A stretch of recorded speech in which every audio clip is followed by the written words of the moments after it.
Almost everyone who's ever tried to seriously learn a language has stood at the edge of this particular graveyard. A textbook, a test prep guide, an article saved for later, and there it is, waiting. The vocabulary list. Rows of words lined up in cold, disconnected isolation, each one paired with a definition that sounds like it was written by a 19th century lawyer drafting a contract nobody asked for. You sit down, determined, and give it your genuine best effort. You cover the definitions with your hand, recite them out loud, write each word 5 times in a row, the way you were taught in school. And then morning arrives, and somehow, almost cruelly, your mind has wiped the slate clean overnight. Ask yourself, in that moment, to actually use one of those words in a real sentence, something spoken out loud to another person. And you freeze completely. It's easy, in that frustrating moment, to draw the wrong conclusion. Maybe my brain simply isn't built for memorization. Maybe some people can just hold on to lists of words, and I'm not one of them. Let's set that thought aside immediately, because it isn't true, and understanding why changes the entire way you'll approach vocabulary from here forward. Your brain isn't failing at this task. It's actually succeeding brilliantly at doing exactly what it evolved to do. Human memory was never built to absorb isolated, dry rows of data sitting flat on a page. For tens of thousands of years, long before written language existed at all, entire human communities passed down the information that mattered most for survival, not through lists but through stories. Which plants were poisonous, where danger lived, how to find water in a drought. None of it arrived as a bulleted list. It arrived wrapped in narrative, in character, in consequence, because that is the format the human brain has always been built to remember. Your brain, underneath everything, is a storytelling machine. Handed a random list of vocabulary, disconnected words with no relationship to one another, and it treats that list as background noise, the same way it discards a stranger's license plate, glimpsed for half a second in traffic. But wrap those exact same words inside a vivid, strange, or emotionally charged story, and something completely different happens. Your memory doesn't just accept the words. It locks onto them, almost involuntarily, the way you might remember, in perfect detail, an argument you overheard once at a restaurant years ago, while forgetting entirely what you had for lunch 3 days ago. So the real task isn't finding a way to force dry vocabulary into your memory through sheer repetition. It's learning to wrap that vocabulary inside the exact format your brain was already built to hold on to.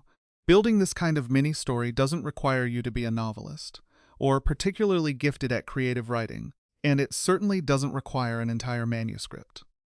What it requires is a simple 3-part structure, one you can run through in just a few minutes, for any handful of words you're currently struggling with.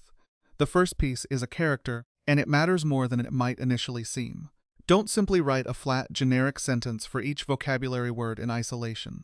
Introduce a specific person, give them a name, a distinct personality, some small detail that makes them feel real, rather than interchangeable.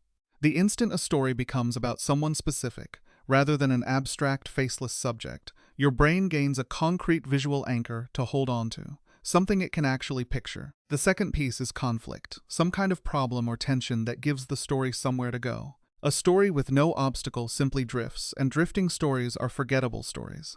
Give your character a genuinely bad day, a strange, absurd task, a ticking clock. That tension is what forces the surrounding vocabulary words to connect logically to one another, each one becoming a necessary step in solving, or worsening, the character's problem. The third piece is action, forcing your target vocabulary directly into the unfolding plot. Not dropped in randomly, but arranged so that each word genuinely causes the next event to happen. When the words interact with each other inside a single, continuous scene, rather than sitting alone in isolated example sentences, you're no longer studying 5 or 6 separate, disconnected facts. You're building one single, interconnected memory, and interconnected memories are exponentially harder to lose than isolated ones. Let's actually watch this happen, rather than simply describing it in theory. Take 5 genuinely difficult, commonly studied English words. Meticulous, meaning showing great, careful attention to detail. Jeopardize, meaning to put something at serious risk. Inadvertently, meaning accidentally, without intention. Exasperated, meaning intensely frustrated or irritated. Ameliorate, meaning to make a difficult situation better. Laid out as a traditional list, these 5 words look cold, intimidating, entirely disconnected from one another, exactly the kind of list most people abandon halfway through studying. So instead, let's drop them into a mini-story sandbox. Meet Arthur, a chef, working the busiest night of the year at a high-end restaurant with everything on the line.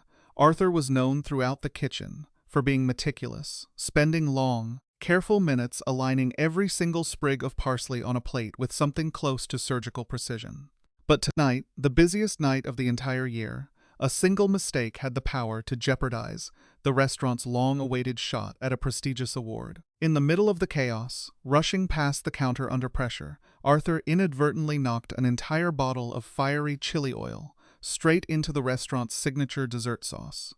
The head chef looked down at the ruined dessert and became instantly, completely exasperated, throwing both hands into the air and shouting loud enough for the entire kitchen to freeze in place.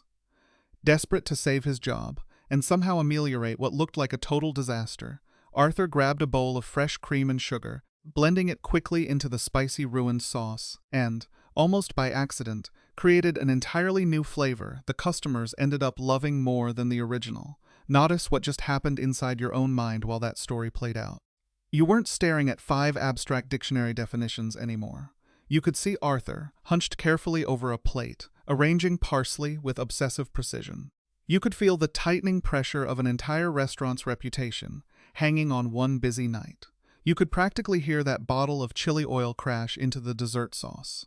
You could see the head chef's hands flying up in genuine fury, and you could watch Arthur, under real pressure, pour in the cream that saved the evening. Every single one of those 5 words is now welded to a specific moment inside a story you can actually picture, rather than floating alone as an abstract definition waiting to be forgotten by tomorrow morning. The next time the word exasperated crosses your path, in an exam, a novel, a conversation, your mind won't scramble to recall a dry textbook definition. It will simply see, instantly and automatically, an angry head chef throwing his hands into the air over a ruined dessert. Turning this into an actual daily habit is simpler than it might sound, and it fits comfortably into about 10 minutes. Whenever you collect a fresh handful of unfamiliar words, 3 to 5 is usually the right number, from something you've read or listened to recently. Sit down with a blank page and give yourself exactly 10 minutes to build a story around them. Spend the first 2 minutes simply writing your target words at the top of the page, nothing more. Spend the next 2 minutes choosing a character and a quick, slightly ridiculous scenario. It genuinely doesn't need to be sophisticated. A detective hunting for a single missing sock. An astronaut who forgot to pack lunch before launch. A student desperately trying to wake up on time after oversleeping through 3 alarms. The sillier the premise, honestly, the more memorable the resulting story tends to be. Then spend the remaining 6 minutes writing a short paragraph, somewhere between 3 and 5 sentences, forcing every single target word directly into the unfolding action, in whatever order the story naturally demands.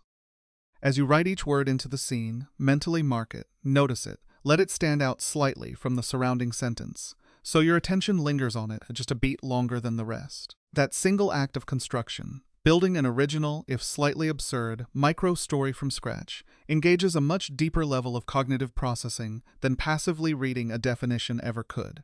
You stop being a passive consumer of someone else's vocabulary list and become, instead, an active creator, someone actually building meaning out of the English language, rather than simply memorizing it secondhand.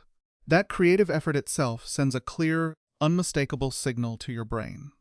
This information matters. This is not background noise to discard by morning.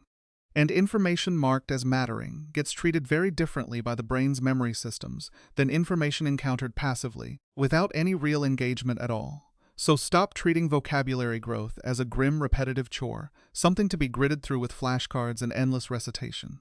A list of words on a page is, in a very real sense, dead information, flat, disconnected, easily discarded. But your mind was never built for flat information.